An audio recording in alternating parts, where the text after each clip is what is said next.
El Parque Kosudnjak en las afueras de Belgrado, la capital de Serbia. En mayo de 1914, un estudiante bosnio, Gavrilo Princip, llegó con una pistola Browning para hacer prácticas de tiro.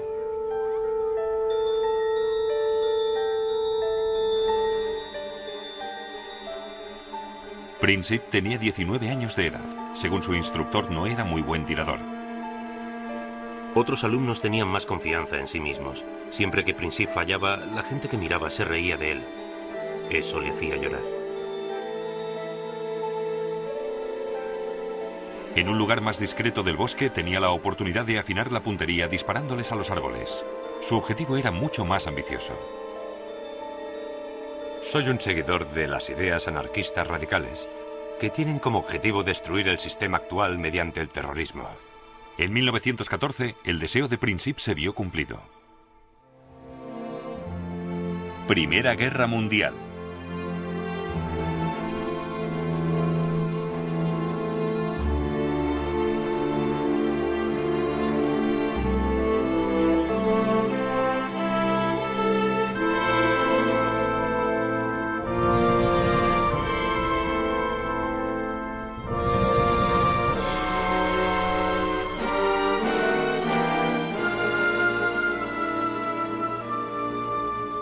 A las armas.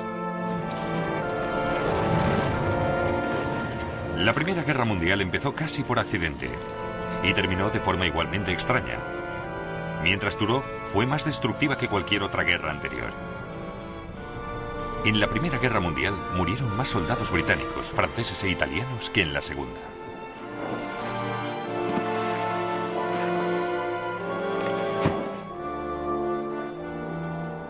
Fue el primer conflicto genuinamente global. No solo se luchó en los campos de Francia y Flandes, sino también en las montañas, los desiertos, por mar y aire. La Primera Guerra Mundial conformó el siglo XX. Desencadenó la Revolución Rusa. Situó a Estados Unidos como potencia mundial. Apenas 20 años después, los fallos de sus fracasados acuerdos de paz llevaron al mundo a una segunda y terrible guerra, y luego a la Guerra Fría. Pero las ideas por las que lucharon los hombres de 1914 siguen conformando nuestro mundo en la actualidad. Nacionalismo y democracia, el imperio de la ley internacional y los derechos de las naciones. Ahora, después del colapso del comunismo, el mapa de Europa se parece mucho al que fue dibujado tras la Primera Guerra Mundial. Vivimos con sus amargas y no resueltas consecuencias, en Oriente Medio y en los Balcanes. Y fue en los Balcanes donde todo empezó, hace casi 100 años.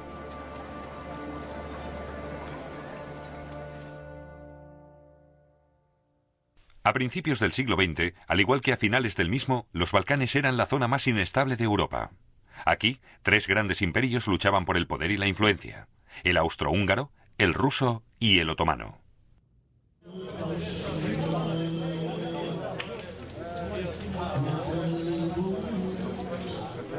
Durante cientos de años, los turcos otomanos gozaban de mejor posición. Serbia, Bosnia y Albania estaban bajo su control.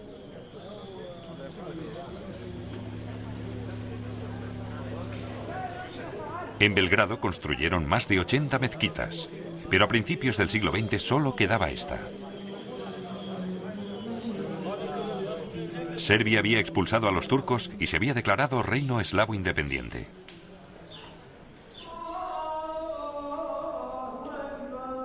Pero en las fronteras de Serbia había un desafío aún mayor al nacionalismo eslavo: el imperio austrohúngaro.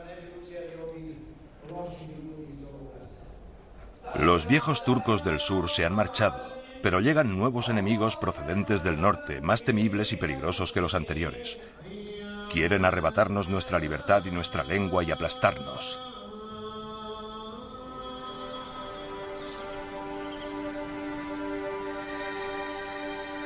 Gavrilo Princip nació en una zona montañosa y muy pobre de Bosnia.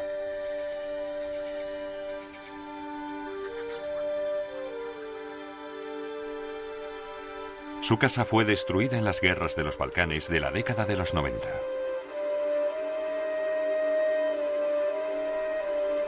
Sus iniciales, grabadas en 1909, son una de las pocas señales que indican que vivió aquí. Años antes, los austrohúngaros le habían arrebatado a los turcos el control de Bosnia, el enemigo al que Princip quería destruir.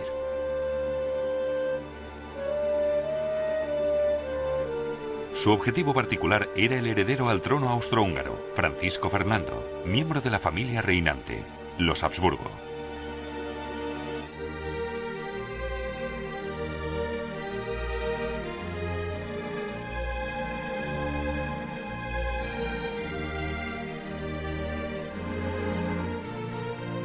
Ese extraordinario imperio conocido como la monarquía dual austrohúngara es menos un imperio, un reino o un estado que la propiedad personal de los Habsburgo, cuyo talento hereditario para la adquisición de tierras puede verse en el actual mapa de Europa.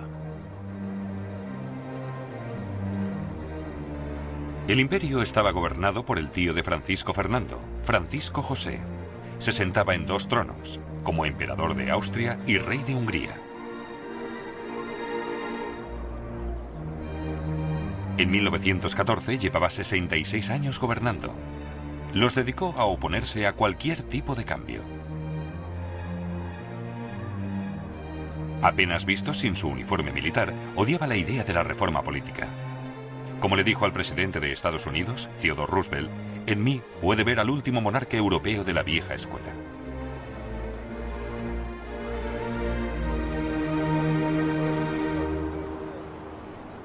El imperio austrohúngaro era parte clave de la seguridad europea, un imperio multinacional que mantenía la paz en las fronteras occidentales. Viena, la capital, era uno de los grandes centros cosmopolitas de Europa. Este fue el imperio que produjo a Freud y a Mahler, a Schiele, Kafka y Strauss. Reunía a 10 nacionalidades por lo menos, no solo austríacos y húngaros, sino también checos, eslovacos, polacos, rumanos, italianos, croatas y bosnios. El Foreign Office británico preparó una guía para ayudar a saber quién era quién. Teutones, antieslavos, fuertes y desagradables. Inexpresivos, prácticos, tímidos y suspicaces, tacaños. Muy altos, de nariz grande. Eslovacos, ignorantes pero artísticos. Rutenios, salvajes e ignorantes pero... Checos, musicales. vigorosos, fuertes, intensamente nacionalistas. Pero también era un imperio que vivía en un estado de crisis permanente. Polacos, todos a favor de la independencia de Polonia. Serbobosnios, proyugoslavos, italianos, antiaustríacos. En todo el imperio, solo los húngaros y los austríacos tenían auténtico poder, pero los húngaros se negaban a compartirlo con los demás.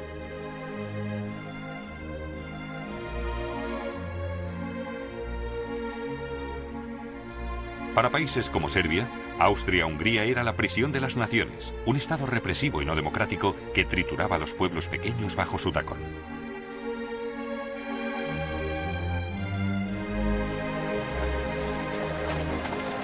En 1905 hubo manifestaciones nacionalistas en Viena.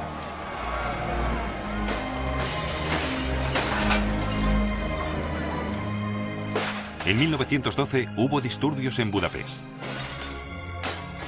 En 1914 había habido inestabilidad étnica en casi todas las zonas del Imperio Austrohúngaro. Fueron suspendidos los parlamentos locales y se llamó al ejército para restaurar el orden.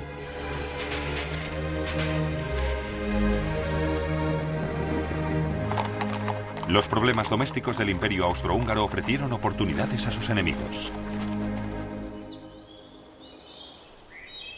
Serbia quería el desmembramiento del imperio. Por ello, apoyaba la inestabilidad nacionalista, especialmente en Croacia y Bosnia. Apoyados por la Rusia eslava, Serbia se consideraba la única esperanza independiente para los eslavos que vivían bajo gobiernos extranjeros en los Balcanes.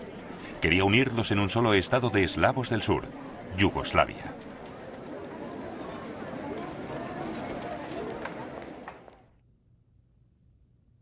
Dragutin Dimitrievich era oficial del ejército serbio. Se oponía a cualquier relación con Austria. La ciega rendición al abrazo de Austria es una vergonzosa traición a las tradiciones serbias. Soy consciente de que Serbia debe, con todas sus consecuencias, convertirse en el líder no solo de los serbios, sino de Yugoslavia. Dimitrievich creía que matando a los reyes podría conseguir cambios políticos. Le había dado buen resultado en el pasado. En 1903, capitaneó una revolución palaciega, matando al viejo rey de Serbia, demasiado cercano a Austria para el gusto del ejército, y poniendo a uno nuevo en su lugar. La multitud expresó una gran alegría. Se pusieron flores y hojas en el sombrero. Las ventanas se adornaban con banderas, flores y guirnaldas. Belgrado lo estaba celebrando. El resto del mundo estaba horrorizado por el sangriento golpe de Estado de Serbia. Serbia era tratado como un Estado rebelde. Un nido de revolucionarios, se quejó un ministro de Exteriores. Solo 2 países enviaron embajadores a la coronación del rey Pedro: Rusia, el gran aliado de Serbia, y Austria, su mayor enemigo.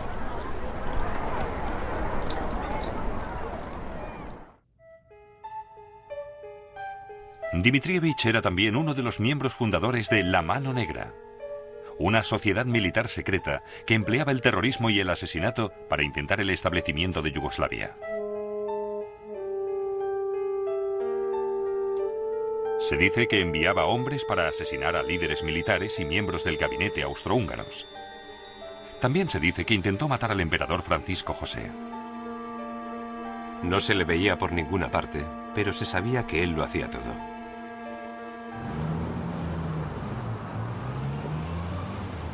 En la primavera de 1914, Gavrilo Princip también se encontraba en Belgrado hablando de la revolución con sus amigos.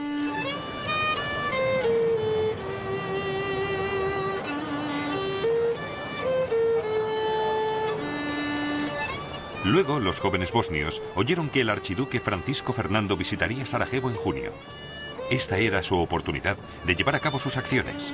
Por suerte para ellos, sus planes llegaron a oídos de Dimitrievich y La Mano Negra.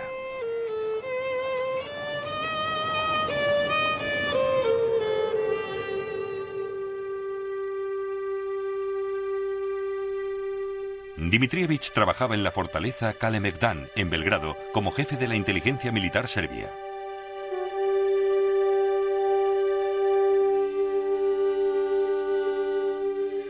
En la primavera de 1914, el mayor Voja Stanković, también miembro de La Mano Negra, entró en su despacho para hacerle una pregunta.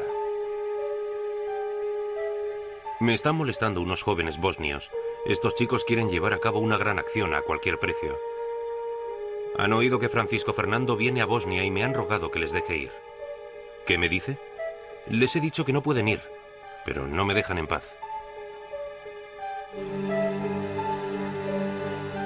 Francisco Fernando iba a Bosnia para observar las maniobras del ejército austrohúngaro en las colinas de Sarajevo.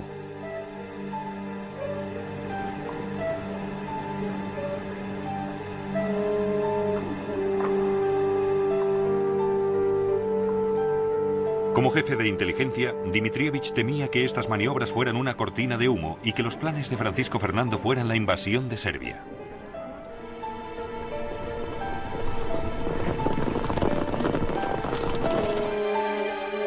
Como líder de La Mano Negra, creía que cualquier cosa que desestabilizara al imperio austrohúngaro era bueno para su querida Serbia. El plan de Princip para asesinar a Francisco Fernando le satisfacía plenamente. Bien, dijo, déjele ir.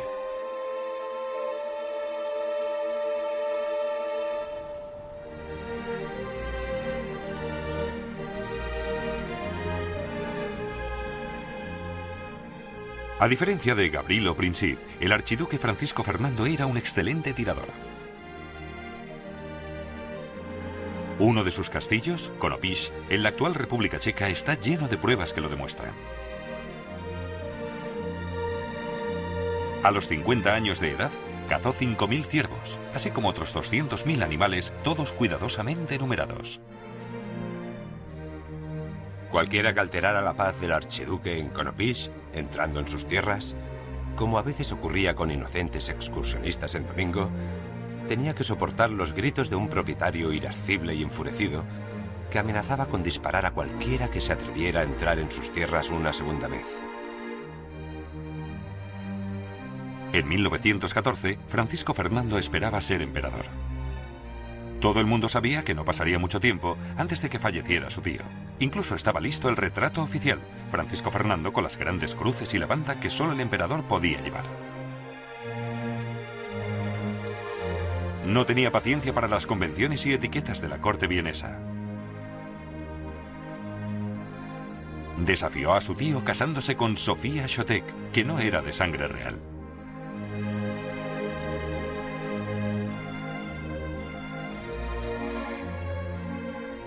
Lo más inteligente que he hecho en mi vida ha sido casarme con mi Sofía. Ella lo es todo para mí. Mi esposa, mi consejera, mi médico, mi ángel de la guarda. En una palabra, mi felicidad. Francisco Fernando también tenía ideas radicales para la reforma política. Reconocía que cuanto menos poder tuvieran las minorías nacionalistas en el imperio, más buscarían la ayuda de otros países. El viejo sistema permitía a las etnias alemana y húngara dominar el gobierno. Era un sistema que no podía durar. No puedo dejar de sorprenderme de que las nacionalidades sigan siendo leales después del trato recibido durante tantos años. Tienen que estar conmigo. Es la única salvación para el futuro.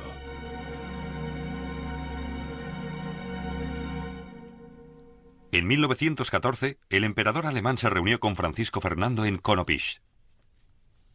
El Kaiser tenía una solución muy sencilla para enfrentarse a las problemáticas minorías nacionalistas. Los eslavos no nacen para gobernar, sino para obedecer. Y debemos hacérselo entender. Y si imaginan que pueden buscar la salvación en Belgrado, debemos disuadirles de tal idea. Pero Francisco Fernando tenía una idea mejor. Él creía que una reforma política era la mejor forma de mantener en pie al imperio multinacional austríaco y proteger su propio futuro como emperador. Ordenó que trazaran este mapa para mostrar cómo el imperio de los Habsburgo podía convertirse en los Estados Unidos de la Gran Austria. Pero por encima de todo, Francisco Fernando quería evitar la guerra en los Balcanes. Una noche propuso un brindis después de una cena. Por la paz. ¿Qué conseguiríamos de una guerra con Serbia? Perderíamos la vida de hombres jóvenes y gastaríamos un dinero que podríamos emplear mejor en otros temas. ¿Y qué ganaríamos? Por todos los santos.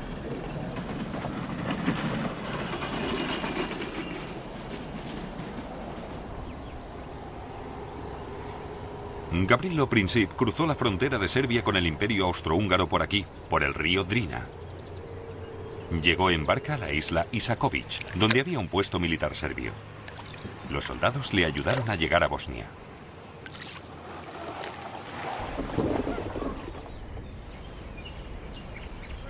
Desde aquí llegó a Sarajevo, donde se encontró con otros 6 conspiradores. El mayor serbio Tankosic les había proporcionado 4 pistolas, 6 bombas y píldoras para suicidarse en caso de que les capturaran. Ya se encontraban en Sarajevo cuando el 25 de junio Francisco Fernando llegó a las afueras de la capital. Tenían planeado atacarle 3 días más tarde, mientras iba en coche desde la estación del ferrocarril al ayuntamiento. Uno se situaría en el primer puente de esta carretera.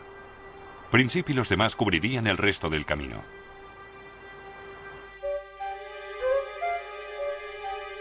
Francisco Fernando eligió muy mal la fecha para su visita. Sarajevo estaba cubierto de banderas para celebrar la ocasión, pero el 28 de junio era el Día Nacional de Serbia, un foco natural de odio contra los Habsburgo, como había advertido el embajador serbio en Viena. Esto causará un gran descontento. Algún joven serbio puede poner una bala de verdad en vez de una de fogueo en su arma y disparar. Por ello, sería conveniente que el archiduque Francisco Fernando no fuera a Sarajevo. Pero los austríacos se rieron de los temores del embajador. En la mañana del 28 de junio, Francisco Fernando y Sofía llegaron en tren a Sarajevo. A pesar de las advertencias, la seguridad era muy relajada. Los soldados no cubrían el recorrido, solo unos pocos policías.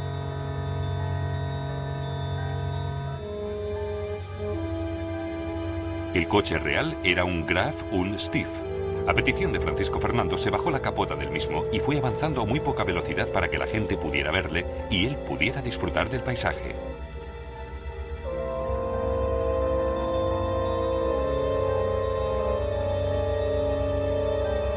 Cuando la comitiva pasó el primer puente, el conspirador que allí se encontraba lanzó su bomba.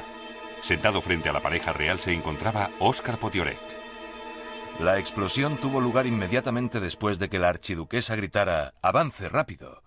Yo estaba seguro de que no le había pasado nada a nuestro coche. El archiduque comentó tranquilamente «Siempre he pensado que podía ocurrir algo así». La bomba había rebotado en el coche, estallando detrás del mismo, hiriendo a 2 agentes y a varios civiles.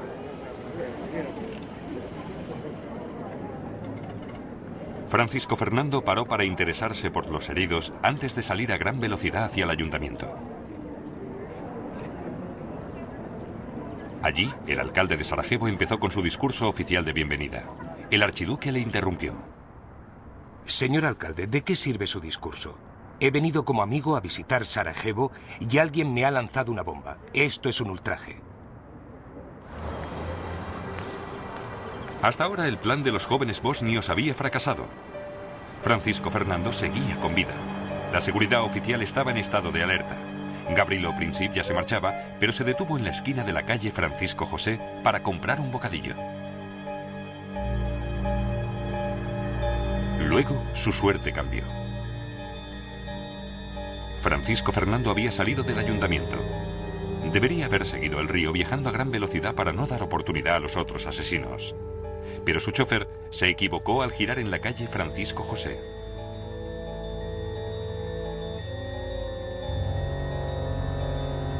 Cuando el coche real iba marcha atrás para volver a la calle principal, Princip se vio cara a cara con su objetivo. En ese momento oí el disparo de una pistola, seguido de otro. Y en el mismo momento vi a un hombre que, frente a mí, era tirado al suelo por la gente que le rodeaba y el brillo del sable de un guardia de seguridad descendiendo sobre él. Un fino hilo de sangre salió disparado de la boca de Su Alteza y me dio en la mejilla derecha. La archiduquesa gritó: «Por todos los santos, ¿qué te ha pasado?». Luego resbaló del asiento y quedó en el suelo del coche. Supuse que solo se había desmayado. Luego oí que Su Alteza Imperial decía: «Sofía, Sofía, no te mueras. Has de seguir con vida por los niños». Le pregunté si le dolía mucho y claramente me dijo: «No es nada». Francisco Fernando y Sofía murieron camino al hospital.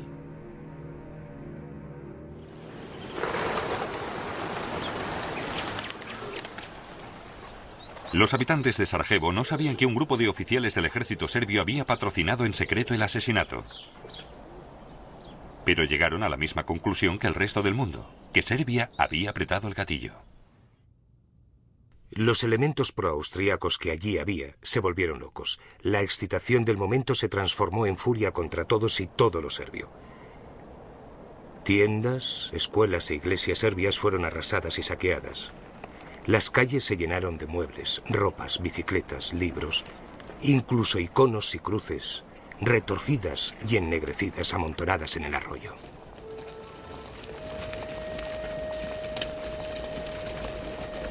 Solo en Sarajevo fueron detenidos más de 200 serbios.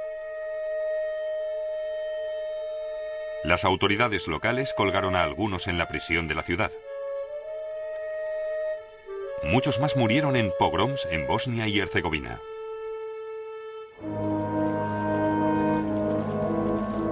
El 4 de julio tuvo lugar en Viena el funeral por Francisco Fernando y Sofía. Óscar Potiorek ya había escrito al Ministerio de Asuntos Exteriores pidiendo que el Imperio Austrohúngaro se vengara de Serbia.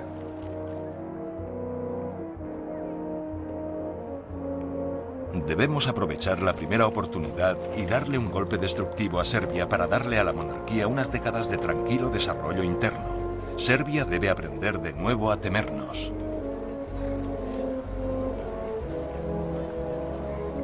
El jefe de Estado Mayor del Imperio Austrohúngaro, Konrad von Hotzendorf, estaba de acuerdo. Esta no es la acción de un solo fanático. Este asesinato representa la declaración de guerra de Serbia al Imperio Austrohúngaro. Si dejamos pasar esta ocasión, La monarquía se verá expuesta a nuevas explosiones de conflictos étnicos. El Imperio Austrohúngaro debe declarar la guerra por razones políticas.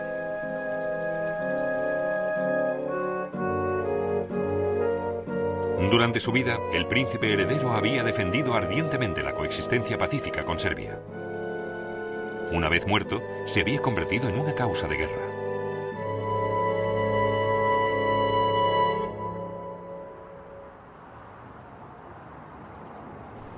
El asesinato de Francisco Fernando no encendió inmediatamente la hoguera de Europa. A principios de julio, las tensiones internacionales no eran muy importantes. Pero en Viena, entre bastidores, los líderes austrohúngaros estaban planeando cómo vengarse de Serbia sin que les aplastaran los poderosos amigos de esta.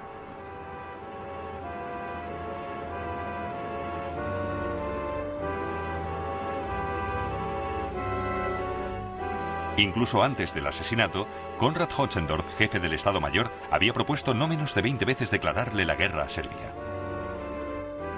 Ahora volvió a insistir en sus demandas. Le expresé a Su Majestad mi opinión de que la guerra con Serbia era inevitable. Eso es cierto, me dijo Su Majestad. Pero ¿cómo va a librar la guerra si todos, particularmente Rusia, van a atacarnos? Contamos con el apoyo de Alemania, le repliqué. Su Majestad me miró inquisitivamente y dijo, ¿está seguro de eso? Este fue el momento en el que lo que podía haber sido otra guerra en los Balcanes acabó convirtiéndose en la Primera Guerra Mundial. El emperador austrohúngaro, Francisco José, le pidió ayuda al Kaiser alemán. El 6 de julio recibió la respuesta que esperaba. El gobierno alemán mantiene la opinión de que nosotros debemos decidir lo que debe hacerse. Respecto a lo que nosotros decidamos, podemos estar seguros de que Alemania estará de nuestro lado, ya que es un fiel aliado y un amigo de nuestra monarquía.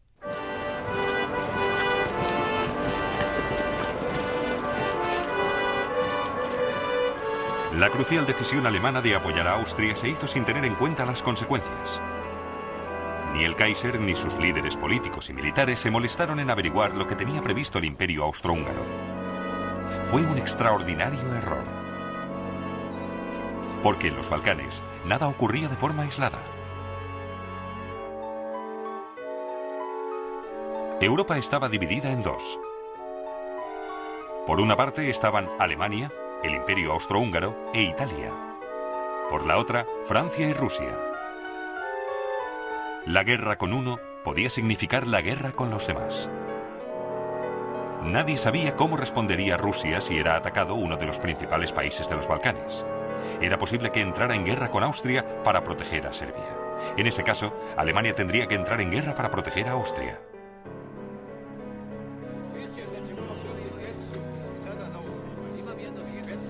Los alemanes pensaron que tal vez los rusos no participarían.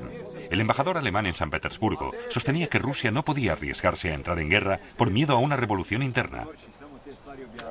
El ministro de Exteriores alemán decidió que Austria llegaría a un acuerdo con Serbia. El canciller alemán, Bethmann Hollweg, creía lo mismo.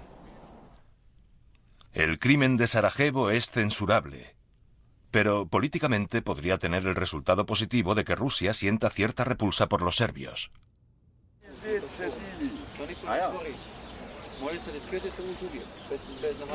Fue el apoyo incondicional de Alemania lo que alentó a Austria a seguir adelante. Pero en 1914, lejos de arrastrar al mundo a una guerra debido a una agresión, Alemania estaba presionando a este por culpa de su incompetencia e ilusiones.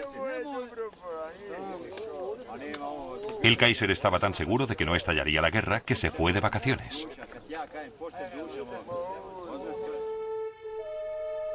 En Sarajevo ya había empezado el juicio contra Gavrilo Princip. El tribunal contaba con testimonios suficientes que demostraban que unos oficiales del ejército serbio le habían ayudado. Y con la ayuda incondicional de Alemania, esto bastaba para Austria. Le condenaron a 20 años de prisión donde murió en 1918. Austria le envió un ultimátum a Serbia.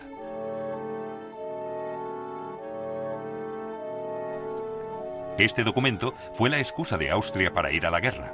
Sus demandas eran tan extremas e insultantes que Serbia no podía aceptarlas. Pero en el caso de que las aceptara, el embajador austríaco en Belgrado recibió la orden de considerar cualquier respuesta como inaceptable. entregó el ultimátum a las 6 de la tarde del 23 de julio de 1914.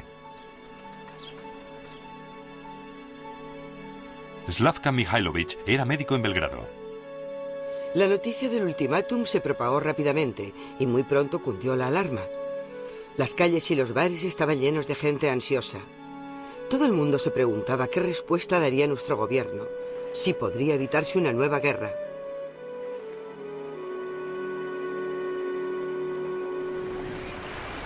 El ultimátum de Austria cogió desprevenidos a los diplomáticos del mundo entero. El gobierno, la prensa y la opinión pública francesa se han visto inconcebiblemente sorprendidos. París está casi muerto. Todos los embajadores menos uno están fuera de la ciudad. El embajador italiano está en Irlanda. Cuando llegó el texto del ultimátum de Austria, el Kaiser se encontraba en su yate, en Noruega. El Kaiser salió a cubierta después de desayunar como de costumbre. Yo aún sostenía el radiograma en la mano y me dijo, por una vez es una nota muy fuerte. Desde luego que sí, le dije yo. Y significa la guerra. A lo que el Kaiser comentó que Serbia jamás se arriesgaría a una guerra. Es posible que de haberse hallado sola no se hubiera arriesgado.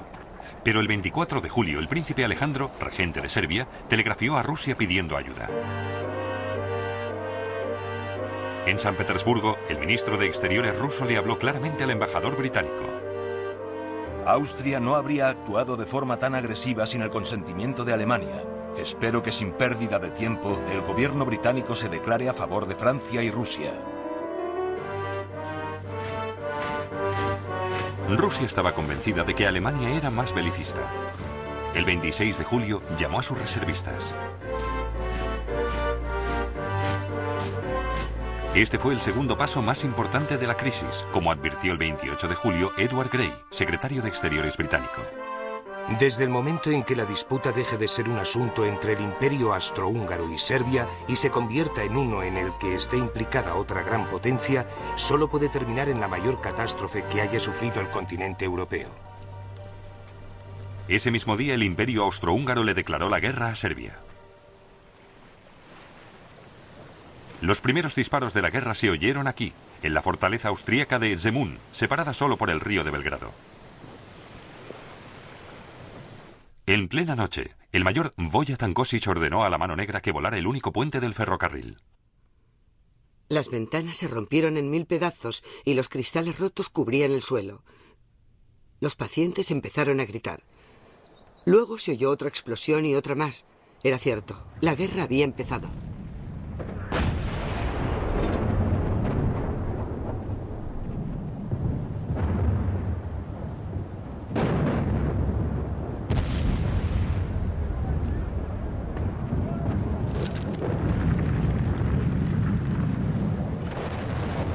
¿Cómo se merece nuestra vieja ciudad el nombre que le habían dado los turcos, la Casa de las Guerras?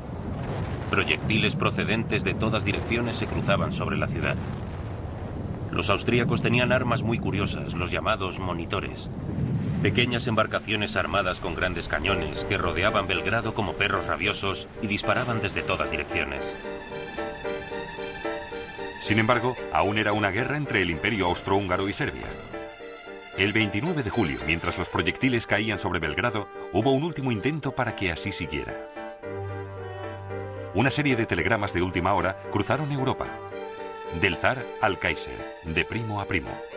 Querido Guillermo, se ha declarado una guerra innoble contra un país débil. La indignación en Rusia no tiene límites. Querido Nicolás, estoy ejerciendo toda mi influencia sobre los austríacos. Espero que tú me ayudes a suavizar cualquier dificultad que pueda presentarse. Querido Guillermo, mis tropas no iniciarán ninguna acción provocadora. Pero ahora la crisis ya estaba más allá del control de monarcas o políticos. Estaba en manos de los militares. Desde el momento en el que Rusia había movilizado a su ejército, los generales alemanes sabían que su reloj ya se había puesto en marcha.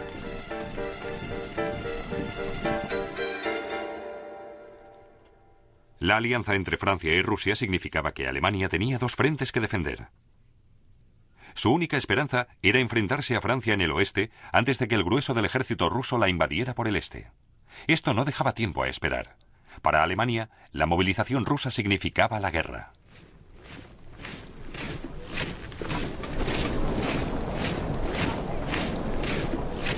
Alemania no había buscado la guerra. Sus generales sabían que una guerra europea sería larga y devastadora, incluso para el vencedor. Pero pensaban que si tenía que ocurrir, era mejor ahora que más tarde. Según todos los observadores, Rusia estará preparada para luchar dentro de unos años. En ese momento nos aplastará debido al número de sus soldados. Ya habrá construido la flota del Báltico y líneas férreas estratégicas. Mientras tanto, nuestro ejército se habrá ido debilitando. El 1 de agosto, Alemania le declaró la guerra a Rusia. 2 días después se la declaró a Francia, el aliado de Rusia.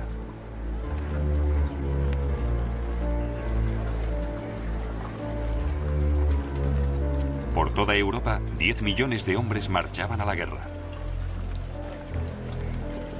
A pesar de la música y las banderas, muchos de ellos fueron a la guerra de mala gana. ¿A dónde nos dirigimos? ¿A Francia? ¿A Bélgica? ¿O al este? En la estación la gente agitaba la mano en señal de despedida, algunos con un pañuelo. Yo pensé en mi esposa e hijos solos en casa. De hecho, no era solo un pensamiento, sino una terrible sombra que revoloteaba sobre mi alma.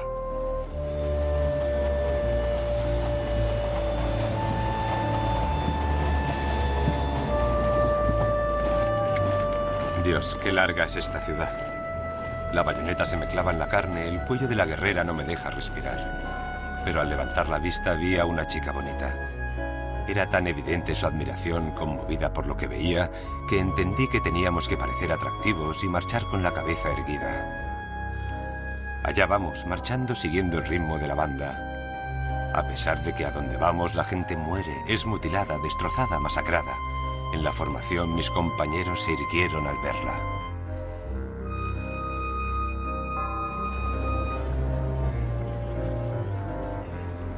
Reina la excitación entre mis compañeros. Los solteros están tranquilos, incluso bromean sobre ello. Los padres de familia están deprimidos. Algunos dicen que no conseguiremos nada de esta guerra. Los alemanes nos vencerán. ¿Qué ganamos nosotros, los campesinos? ¿Por qué tenemos que luchar por unos serbios ofendidos? Los líderes aún sabían menos que sus hombres por qué estaban luchando. No sabían cuáles eran los objetivos de guerra. Alemania y Austria, Serbia, Rusia y Francia estaban convencidos de que la suya era una guerra defensiva a la que otros les habían obligado a ir.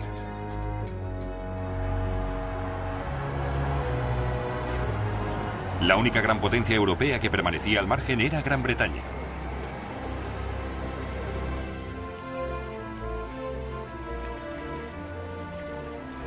El 2 de agosto de 1914, Gran Bretaña seguía en paz, pero solo temporalmente. Hemos vivido un estado de gran nerviosismo, ya que han llamado a los reservistas y las vías férreas están fuertemente protegidas. Todo señala que ya tenemos encima la gran guerra que desde hace tanto tiempo temíamos. Pero Gran Bretaña era la única gran potencia que no podía alegar que era víctima de una agresión. Nadie la había atacado, así que, ¿por qué luchar? Realmente no era para defender los derechos de las naciones pequeñas, por lo menos no los de Serbia, según el Manchester Guardian. Si fuera físicamente posible arrastrar a Serbia a alta mar y hundirla, por fin el aire de Europa parecería más limpio. Gran Bretaña tampoco estaba obligada por ningún tratado, como aseguró al Parlamento Edward Grey, secretario de Exteriores. No formamos parte de la alianza franco-rusa. Ni siquiera conocemos los términos de la alianza. Pero en privado, Grey y otros líderes sabían que Gran Bretaña tenía que luchar. Si Gran Bretaña permanecía neutral, la guerra amenazaría su vasto imperio, su comercio global y su seguridad. Y Gran Bretaña necesitaba mantenerse en términos amistosos con Francia y Rusia. Incluso en tiempos de paz, carecía del poder necesario para defender su imperio contra todos. En África e India, la seguridad de las colonias británicas dependía de la buena voluntad de Francia y Rusia. En 1914, Gran Bretaña temía a sus amigos tanto como a sus enemigos. Si le fallamos a Rusia ahora, no podemos esperar mantener esa cooperación amistosa con ella en Asia, que es de vital importancia para nosotros. Sobre todo, Gran Bretaña no podía permitir que Europa estuviera dominada por una Alemania triunfante. Si Alemania invadiera los puertos del canal, el control de los mares de Gran Bretaña se vería amenazado. El primer ministro, Herbert Asquith, tenía una opinión muy pragmática. Sería contrario a los intereses británicos que Francia fuera aniquilada. A las 11 de la noche del 4 de agosto, Gran Bretaña declaró la guerra a Alemania. Era como si estuviéramos esperando la señal para darle a la palanca que enviaría a millones de hombres a su destino. Las profundas notas del Big Ben sonaron en la noche, las primeras campanadas de la hora más decisiva desde que emergió de las profundidades. De repente todas las caras se contrajeron con dolorosa intensidad. Es horrible pensar en todo el sufrimiento que puede provocar la movilización. Supongo que cuanto menos se piense en ello, mejor. Nunca hablamos de la muerte y tampoco pensamos mucho en ella. Pero cuando todos están durmiendo y tú estás despierto, a veces miras al futuro y surgen las preguntas. El gobierno británico tenía un libro de guerra en el que se detallaba todo lo que debería hacerse en una emergencia. Los líderes del país sabían que la guerra sería una lucha larga y dolorosa, un proceso lento y demoledor de bloqueo, de rendir por hambre al enemigo. Pero la mayoría de los civiles no tenían ni idea de en qué se estaban metiendo. Por toda Europa, la gente se agolpaba en los bancos. El ministro de Finanzas francés le dijo a un general británico que la guerra no podría durar más de un año porque se agotaría el dinero para financiarla.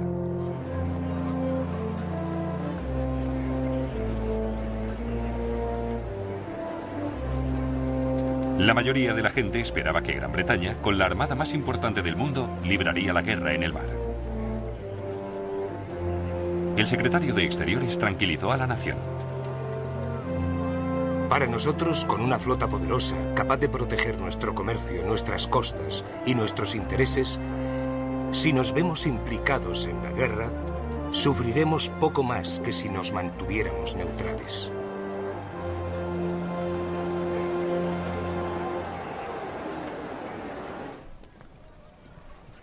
Bert Fielder era sargento de los Marines Reales.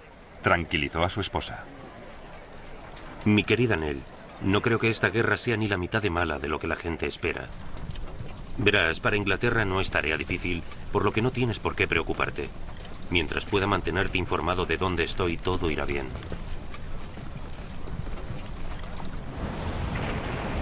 Pero las armas con las que el mundo empezó la guerra eran tan nuevas que muy pocas habían sido utilizadas en un campo de batalla.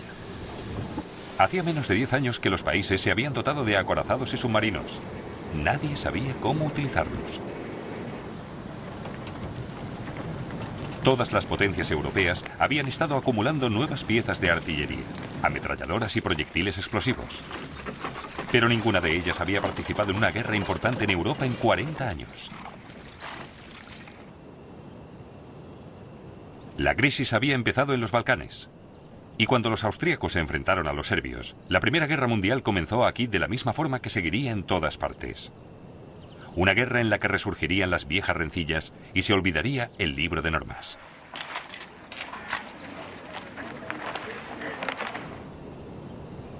La guerra nos lleva a un país habitado por una población que siente un fanático odio hacia nosotros.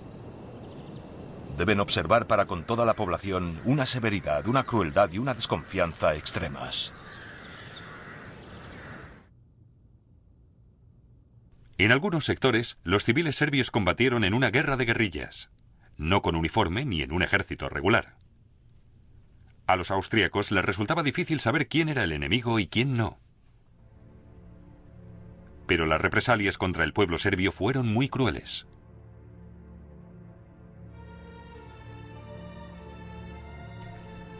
Esta era una guerra de nacionalidades y razas. No solo contra un ejército enemigo, sino contra pueblos enteros. Durante el primer mes de guerra, 4.000 civiles del oeste de Serbia murieron o desaparecieron. Incendiaron las casas, las saquearon, violaron a las mujeres y asesinaron. 17 personas, mujeres, muchachas y niños, atadas con cuerdas, muertas en una cuneta, todas ellas asesinadas. A las 9 de la mañana fui a Lesnica en busca de suministros para la batería artillera. En la ciudad podían verse las atrocidades cometidas por el enemigo.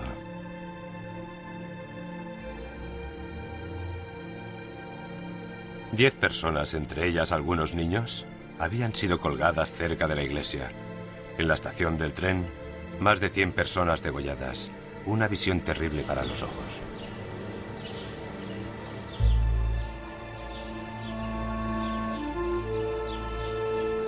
En la ciudad serbia de Priniavor, esta capilla recuerda a aquellos que murieron. El gobierno serbio pidió un informe sobre las masacres a Rudolf Reis, un médico suizo.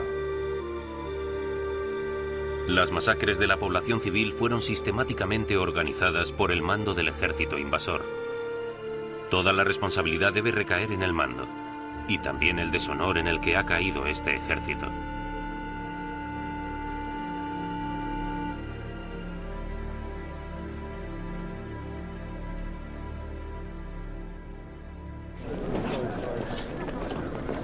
Los austrohúngaros eran menos crueles a la hora de luchar contra el ejército serbio.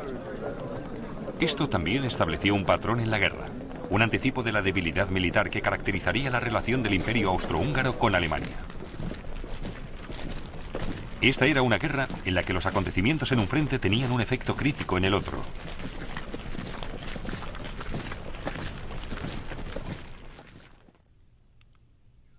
Alemania confiaba que en su aliado, el Imperio austrohúngaro, se centrara en el frente oriental. Con Rusia concentrando sus tropas en sus fronteras, Alemania se horrorizó al saber que Austria había reunido sus reservas no para atacar Rusia, sino en los Balcanes para enfrentarse a Serbia. Mientras tanto, el grueso del ejército serbio había marchado desde el sur del país, creciendo en número a medida que iba avanzando. El 12 de agosto, por fin se encontró con los austríacos en la montaña de Cer.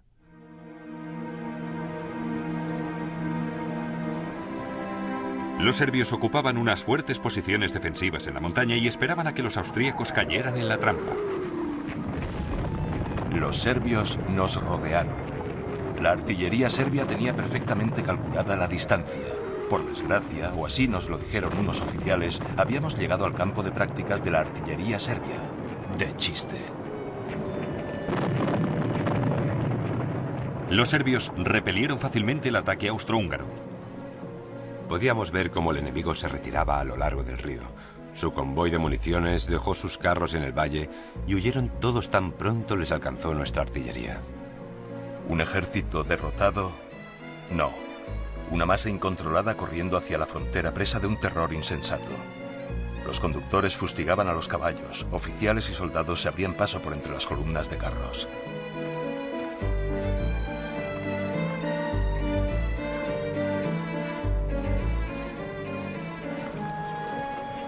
Los prisioneros austrohúngaros de la primera victoria aliada de la guerra. Austria había supuesto que Serbia sería un objetivo fácil, una venganza rápida por el asesinato de Francisco Fernando. Pero Serbia había dispersado al ejército austríaco. Las victorias de 1914 le costaron a Serbia 130.000 hombres. No murieron en vano, se lee en la inscripción en este monumento a los muertos serbios. Todas las naciones aprenderían que nada de esta guerra sería ni fácil, ni rápido, ni limpio.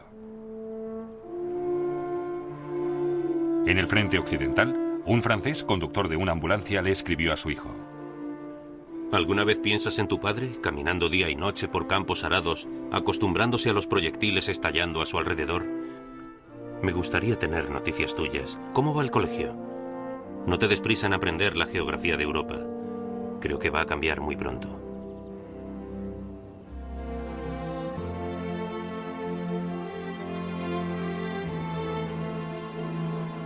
En el próximo episodio de La Primera Guerra Mundial, los ejércitos alemanes entran en Bélgica y Francia dejando un rastro de atrocidades. Y Francia, con la ayuda de Gran Bretaña, lucha por su supervivencia.